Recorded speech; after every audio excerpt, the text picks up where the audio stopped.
عزیز طالبات، السلام علیکم۔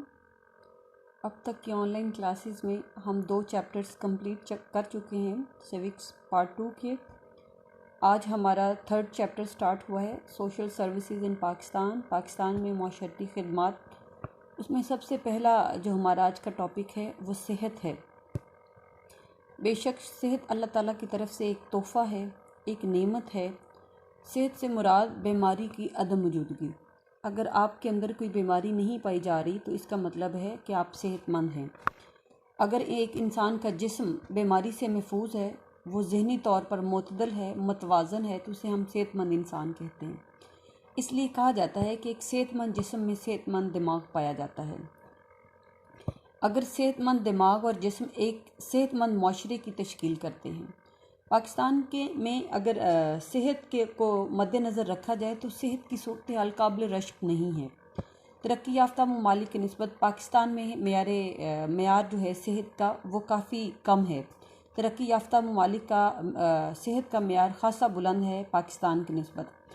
پاکستان کا اکنامک سروے آف پاکستان 2013-14 کے مطابق ہمارے ہاں مردوں کی جو اوسط عمر ہے وہ 64.6 سال اور خواتین کی جو اوسط عمر ہے وہ 66.5% ہے سال، جبکہ ترقی یافتہ ممالک میں اوسط جو لگ بھگ ایک عام آدمی کی جو عمر ہے وہ 70 سال ہے۔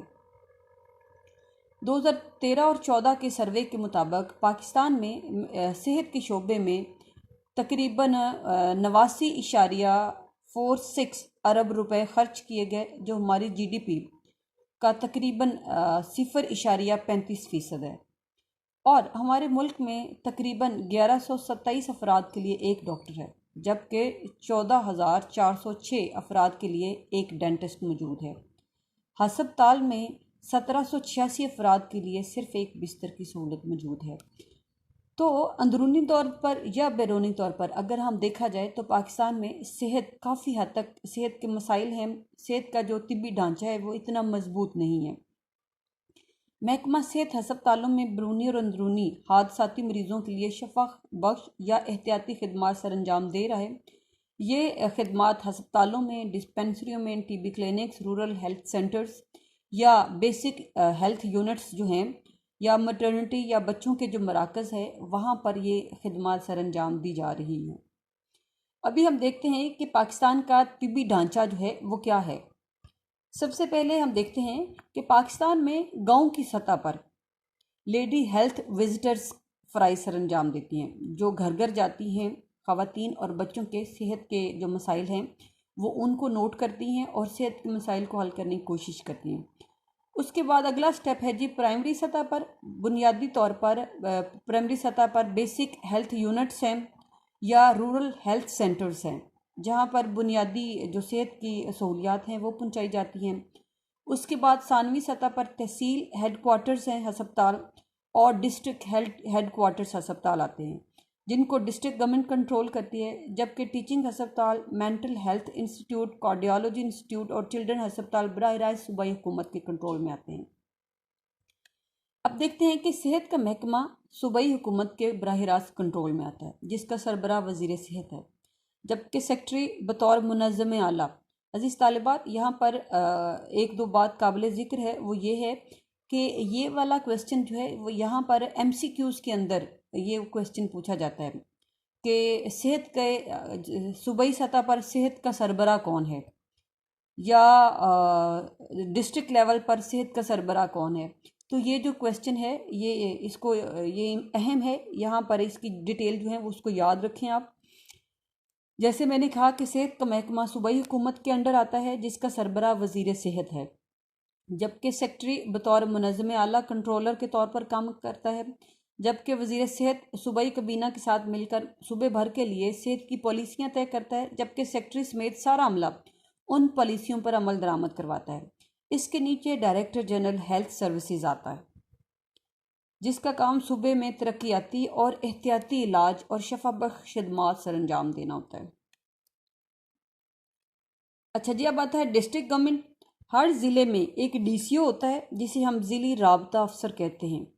اس کے نیچے انتظامی ضلعی افسر جس کو ہم ای ڈی او، ہیلتھ کہتے ہیں، وہ مقرر ہوتا ہے اور انتظامی ذیلی افسر طبی کے ماتحت ہوتا ہے district officer D O health, جو اپنے نگران افسروں کے ساتھ مل کر صحت کی سہولیات عوام تک پہنچاتے ہیں۔ اب ہے جی پاکستان کے اندر طبی سہولیات کون کون سی ہیں، کون کون سی فیسلٹیز صوبائی سطح پر ہمیں دی جاتی ہیں۔ صوبے میں صوبائی محکمہ صحت جو ہے وہ عوام کو طبی سہولیات فراہم کرتا ہے، جبکہ محکمہ داخلہ، اوقاف، مقامی حکومت، سوشل سیکیورٹی، پاکستان ریلویز، وابڈا اور دیگر ادارے جو ہیں وہ اپنے ملازمین کو صحت کی سہولتیں فراہم کرتے ہیں۔ اس کے علاوہ رضاکار تنظیمیں ہیں جو پاکستان میں عوام کو ہسپتالوں، ڈسپنسریوں اور کلینک کے ذریعے طبی سہولیات فراہم کرتی ہیں۔ پاکستان میں صحت عامہ کی بہتری کے لیے سفارشات مرتب کرنے کی غرض سے وقتاً فوقتاً صحت کانفرنسوں کا انعقاد بھی ہوتا رہتا ہے، اور پاکستان میں صحت کی بہتری کے لیے مندرجہ ذیل اقدامات بھی کیے گئے ہیں۔ سب سے پہلی چیز ہے جی میڈیکل کالجوں کا قیام۔ پاکستان کے قیام کے وقت پاکستان کے اندر صرف ایک ہی میڈیکل کالج تھا، جس کو ہم کنگ ایڈورڈ میڈیکل کالج کہتے ہیں، وہ واحد میڈیکل کالج تھا۔ اب ملک میں تقریباً کافی میڈیکل کالجز قائم ہیں اور یونیورسٹیاں بھی قائم ہیں جو طبی ضروریات کو پورا کر رہے ہیں۔ ملک کے تمام بڑے شہروں کے اندر اب تقریباً سرکاری سطح پر میڈیکل کالجز اور پرائیویٹ میڈیکل کالجز یا یونیورسٹیز جو ہیں وہ خدمات سر انجام دے رہی ہیں۔ اس کے بعد ہے جی مختلف طبی اداروں کا قیام پاکستان کے بعد institute of public health Lahore قائم کیا گیا، جو اب university of institute of public health بن چکا ہے۔ پاکستان نرسنگ کونسل اسلام آباد میں ہے، میڈیکل اور ڈینٹل کونسل اسلام آباد اور university of health sciences Lahore وغیرہ میڈیکل کے شعبے میں اہم خدمات سر انجام دے رہے ہیں۔ اس کے بعد ہے جی نیشنل ہیلتھ ریسرچ انسٹیٹیوٹ اسلام آباد میں قائم ہے۔ یہ ادارہ نیشنل ہیلتھ ریسرچ انسٹیٹیوٹ صحت عامہ کو بہتر کرنے کے لیے تحقیقات اور علاج کا کام سر انجام دے رہے ہیں، ریسرچ سینٹر ہے جی یہ۔ اس کے بعد ہے کہ پاکستان میں میڈیکل پوسٹ گریجویشن کی سہولت۔ پاکستان میں اب اعلیٰ میڈیکل کی تعلیم حاصل کرنے کے لیے صوبوں کے مختلف میڈیکل کالجوں میں یہ سہولتیں جو ہیں وہ فراہم کی جا رہی ہیں۔ اس کے بعد ہے جی بیماریوں کی روک تھام کے لیے حکومت کیا کر رہی ہے۔ پولیو، ملیریا، تبدق، جذام اور ایڈز جیسی موذی امراض کے خاتمے کے لیے حکومت پاکستان نے اقوام متحدہ اور اس کی ایجنسیوں اور غیر سرکاری تنظیموں NGOs کے تعاون سے کوششیں کی ہیں۔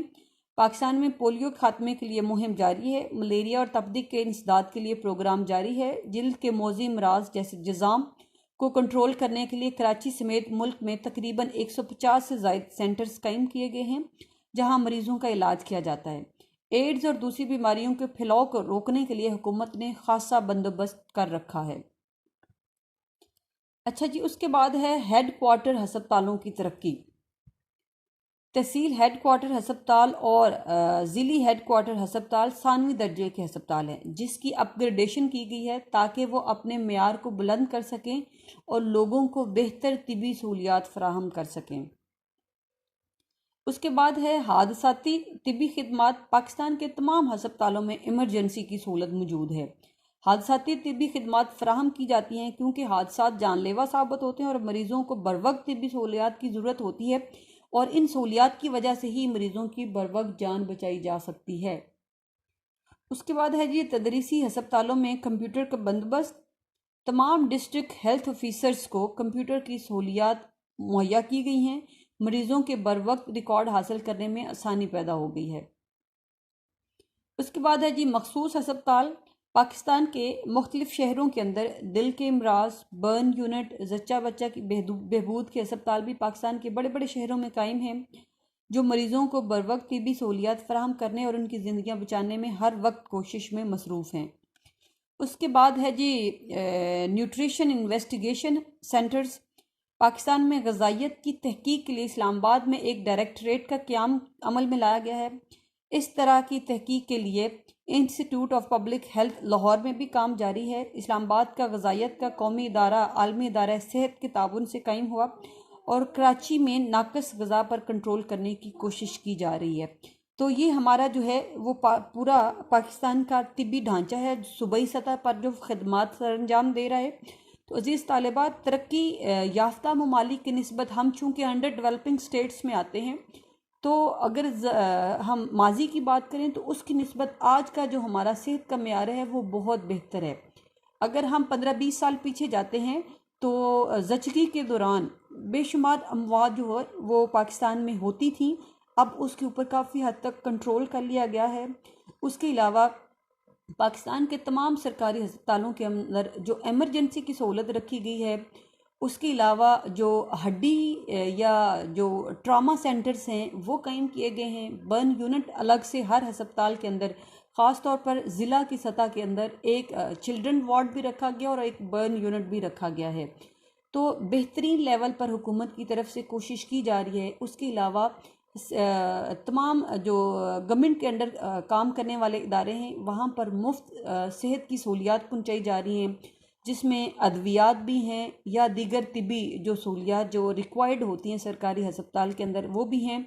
اب تو جو بہترین سہولت ہے وہ یہ دے دی گئی ہے کہ ایک ہسپتال سے دوسرے ہسپتال مریضوں کو ٹرانسفر کرنے کے لیے 1122 کی خدمات بالکل مفت فراہم کی جاتی ہیں مریضوں کو، تاکہ لوگ ٹائم ضائع کیے بغیر جو قیمتی جان ہے اس کو بچایا جا سکے اور لوگوں کا بہتر طور پر خیال رکھا جا سکے۔ تو آج کا جو ہمارا ٹاپک ہے وہ یہیں تک ہے، کل انشاءاللہ نئے ٹاپک کے ساتھ حاضر ہوں گی، تب تک کے لیے اللہ حافظ، اپنا خیال رکھیں، السلام علیکم۔